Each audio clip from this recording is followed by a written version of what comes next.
we knew the first thing that we had to do was to learn.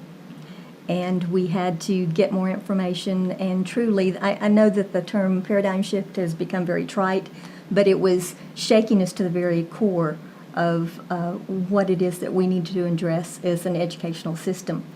So in addition to, we took 40 people, the very first session that we went to, which included teachers and administrators as well as support people. And I think that was key from the beginning, that we saw this as a whole district approach, that this was not limited to just administration or just teachers or in fact just the educational part of the district. I think that was key. Then when we began to introduce it to the larger audience, we began to have a great deal of training, but as far as implementation, what you chose to do with it was voluntary. And I think that was a big key, both in terms of weathering through the resistance that always occurs when you are talking about that fundamental change, as well as respecting the pace with which people could accommodate change in their own sphere of influence. I think my comment to people at the time in kind of public speaking engagements was, I'm not going to force you to do what David is telling us we need to do. But the non-negotiable is we are going to improve. We are going to get better. Here is a way that we can do that, that's tried and true in the business world. And it's something that I think can affect education and help us to improve. So we did that over that year, and we had a lot of converts. Well, not a lot, but we had a significant number of people who really took it on. And then we had another significant number of people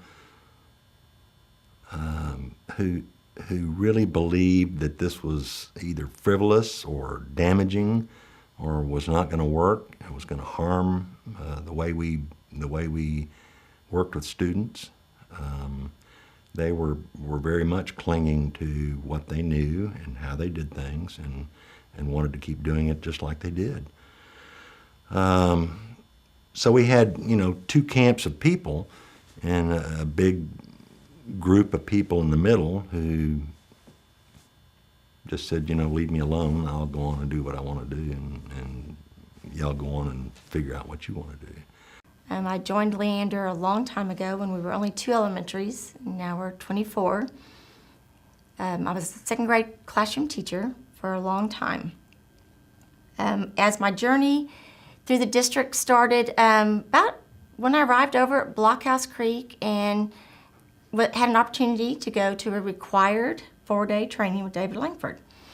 And we were just beginning to pilot some of the skills and tools that some of our high school people had gone to and had learned.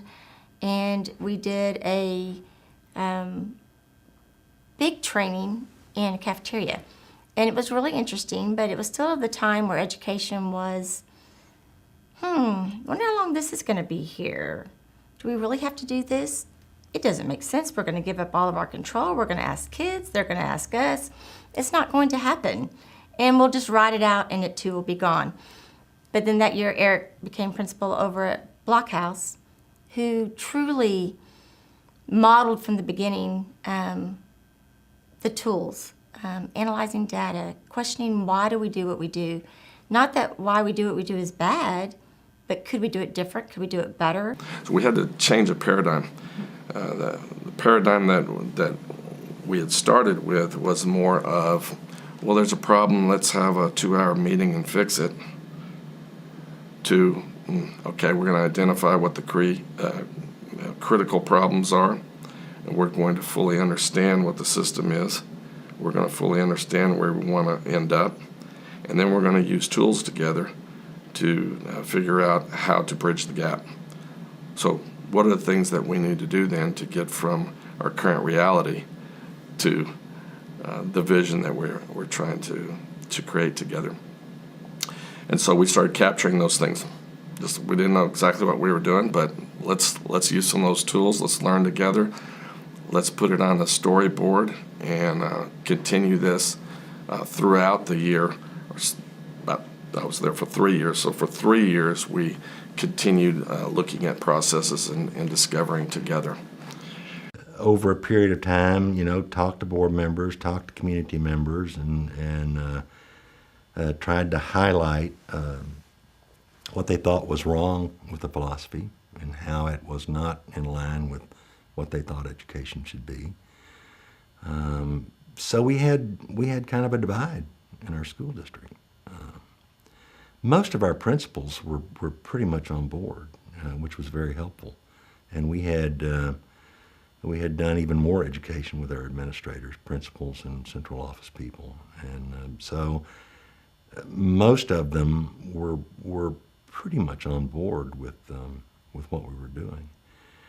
I don't want to change what I'm doing. I've been perfectly successful. And you're asking me to do something different.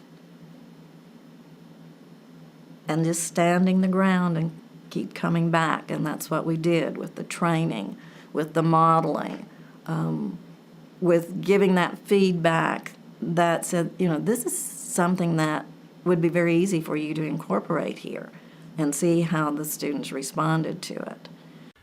Over a period of time, over several years, we had David come in at least once a year and sometimes twice a year. And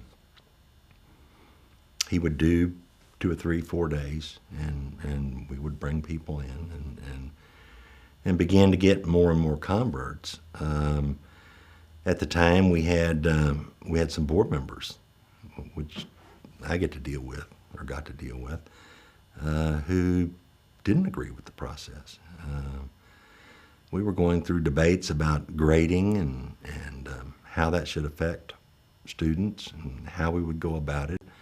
And so we had on our board of trustees and in the community people who believed in the process, who thought it was a wonderful way for the school district to go, and people who really thought it was a bad thing. And over a period of years, that really kind of came to a head. I remember at one point we had teachers calling quality that Langford thing, and the Langford process, or they were putting it all on David and how he was trying to help us understand the philosophy of quality. And we had editorials in the newspaper about where we were going wrong and how this was destroying the educational system in our district. And so we went through a process of really some divisiveness in our district, where we kind of had to straddle the line and keep encouraging those people who had bought into the process, and yet trying to defend against those people who thought this was absolutely the wrong way to go. And that really kind of came to a head in that I basically fired David. At one point, I decided not to bring David back because he had become kind of the lightning rod that caused people to focus on what he was saying as something that was bad. At that time, we also quit using the term quality in education.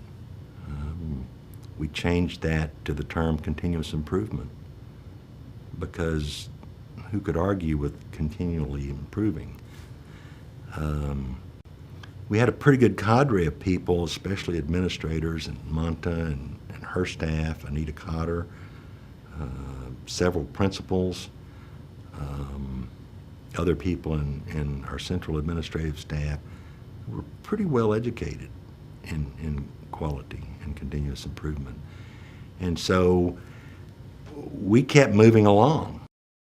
We had a high school senior English teacher say one time, who, by the way, was one of those who said, "This too shall pass, and it can't pass soon enough for me."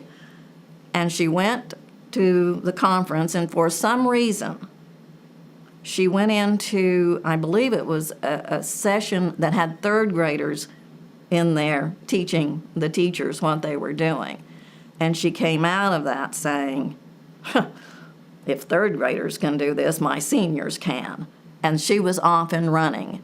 But that was about 5 or 6 years down the road from when we started. So each in his own time.